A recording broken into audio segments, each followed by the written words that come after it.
Dallas-Fort Worth sprawling airport, it's a sunny summer day. It was a hot day. That's normal for us. And perfectly clear skies. But at the north end of the airport, it's a completely different story. An ominous thunderstorm above runway 17 left is about to wreak havoc on Delta Airlines Flight 191 on its final approach. And I looked to my right, and a plane was coming over just like that, was at ground level, and I knew this can't be real. August 2nd, 1985. Texas native Christopher Meyer is one of 163 people aboard a Lockheed L-1011 en route from Fort Lauderdale to Dallas. When I got to the check-in for the flight, they told me that I was sitting in non-smoking. I said, back then you could smoke on planes yet. I said, no, that won't do. Can you put me back towards the back of the plane somewhere? Meyer is happy he moved to seat 41J in the back of the plane. So far, the flight has been routine. Stewardess come back and talk to you, served you lunch. So, just like always. In the cockpit, Captain Ed Connors, Second Officer Nick Nassick, and First Officer Rudolph Price, who was at the controls as the plane is about to land. Pilot said to us, flight attendants, take your seat. We'll be on the ground in 15 minutes.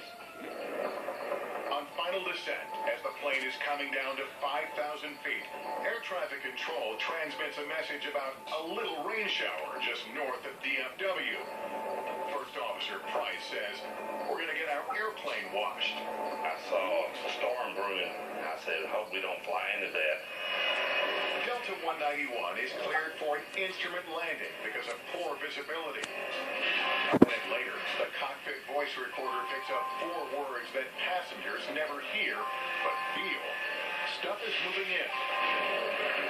As we flew in towards the airport, and we got into the storm, and the plane started rocking. I mean, you could hear a pin drop. It got so quiet. I never heard a plane that quiet that fast. I said, you buckle your seatbelt tight as you can, because I think it might be a rough landing. 2 minutes later, First Officer Price spots trouble ahead. He says, lightning coming out of that one. The captain asks, where? Price answers, right ahead of us. That means that there is a fully developed thunderstorm there, and it needs to be dealt with very, very, very carefully. They're dangerous because you have this big airflow that is happening. I looked out the window, and it was dark. I mean, just like night. It was only 6 o'clock. Less than a minute before landing and just 800 feet from the ground, powerful winds hit Flight 191. In just 14 seconds, the jet accelerates with First Officer Price never touching the throttle. The crew knows it's a warning sign for wind shear. That means the wind is about to change direction. He warns First Officer Price to watch his airspeed.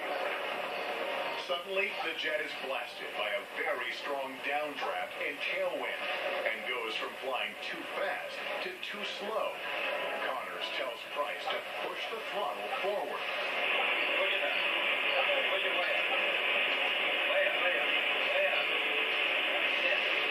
Instead of accelerating, the jet slows down all the way to 119 knots. Connors knows they're in a battle with the weather. Price goes full throttle, desperately trying to get the jet to climb. But the wind is too strong. Coming up.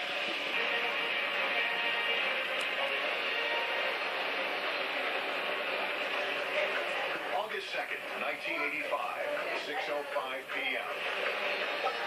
Just a mile short of runway 17 left at Dallas-Fort Worth Airport, Delta Flight 191 is caught in an extreme downdraft from a thunderstorm. The jet is flying dangerously slow and losing altitude fast. In the cockpit, First Officer Rudolph Price goes full throttle, trying to climb out of trouble. But it's too late. Delta 191 slams into the ground in a field and bounces up.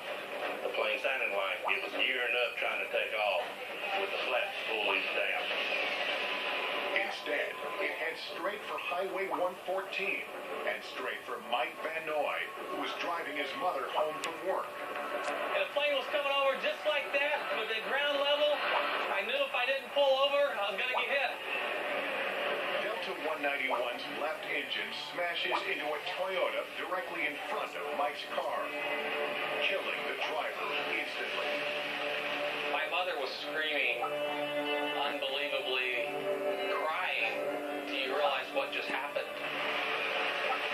The nose gear breaks off as the crippled jet veers sharply just left of the runway.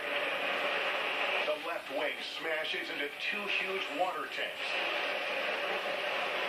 Then 28,000 pounds of jet fuel mixed with a flood of water explodes, sending flames racing through the cabin. When I saw the fire coming back, I ducked my head and asked God to save me. Careening on the ground at just under 200 miles an hour, Delta 191 disintegrates, except for one section. It seemed like it was forever till we stopped. Only one part of the plane remains and is tilted on its side. The tail section, where Christopher Meyer went so he could smoke. Now he's suspended in midair. I undid my seatbelt, crawled over one seat, and kind of hung on down, then just jumped. The next thing that came over to the intercom system was we have a heavy aircraft down on the north end of DFW Airport. Firefighter Paul Reese rushes to the crash scene, but first has to brave the same treacherous weather that overpowered Delta 191.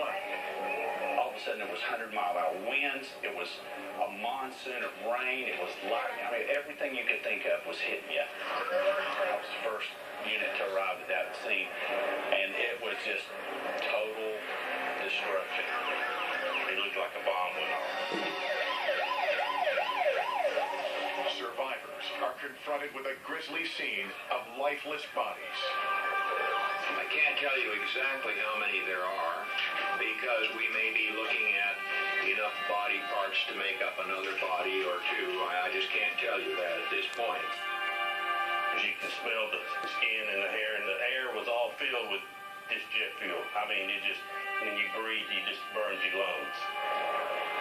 This is the only section of the plane that wasn't completely destroyed and where all the survivors were seated, the tail section, about the last 20 rows. Meyer tries to help as many survivors as he can.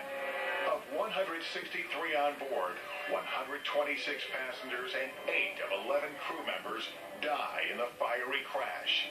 There are 29 survivors. This is what was left of a car that the plane hit as it bounced at least once just short of the airport. Brock Minton saw it happen. Then the car apparently must have thrown him off balance and he was in a 45-degree angle. Planes successfully navigate bad weather every day. But this storm was sudden and strong enough to bring down a powerful 325,000-pound jet in seconds. Investigators focus on a weather phenomenon called a microburst. John McCarthy is one of the first meteorologists to discover how quickly a microburst can strike. You have a time period that could be 5 seconds, it could be 7 seconds, it could be 12 seconds, where you can say, I don't want to be here, and then take steps to get out. Microbursts occur when strong updrafts carry wet, warm air upwards. As some of the rain evaporates and hail melts, a powerful column of cold air races thousands of feet back to Earth. Swirling vortexes of air then radiate outward along the ground. It's much like water coming out of a faucet in the sink that comes down, and when it hits the sink, it spreads out in all directions. As Delta 191 flies into the microburst, powerful headwinds increase its performance and speed. Then, downwinds force the jet closer to the ground and slow its speed. Tailwinds decrease its performance and slow it further. Air vortexes deliver the final crushing blow. Once you fly into the increasing tailwind and you're into that column of air that's descending very rapidly. You need to get every bit of lift out of the wing that is possible. If you can keep the airplane flying for those few seconds, you come out the other side and the airplane climbs away. Microbursts are surprisingly common. It's estimated they occur in 1 out of every 5 thunderstorms, and they are surprisingly powerful. The judgment of where a thunderstorm is, for what it is, will always lie in the cockpit. Investigators determine the probable causes of the accident include the flight crew's decision to continue their approach into a cloud where they saw visible lightning, and the lack of pilot training for avoiding low-altitude wind shear. Delta disputes the NTSB's findings. Another determined cause, the lack of definitive real-time wind shear hazard information. Delta 191 is a turning point that leads to major safety improvements in severe weather detection. Doppler weather radar on board and the enhanced ground proximity warning systems are two of the great advances in aviation safety in modern times. Until we got Doppler weather radar on board, there was no way for pilots to assess the potential severity of a microburst. Doppler radar on board jets and at most major airports has led to greatly improved safety statistics. There has been only one commercial wind shear-related crash in the U.S. since Delta 191 smashed into the ground in Dallas. Wind shear, wind shear. And today, it's mandatory training for all pilots to, quote, fly Delta 191 on simulators, which teach them how to escape a weather disaster. We have better training for pilots, better recognition skills, better tactile skills as far as how to handle the aircraft performance, and then better onboard systems to give the information to the pilot that, hey, look, there's a potential for a wind shear, be prepared. I'm still quite amazed that there's many survivors as they were. If there's anything fortunate about this accident, it's the number of people who got away.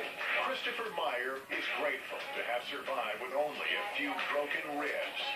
This was the shirt I was wearing that the nice doctors cut off of me.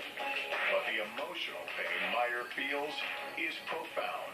You still think, well, how come we made it and somebody else didn't make it? Because the guy sitting next to me and the guy next to him, they didn't make it. Coming up, in the throes of a deadly storm,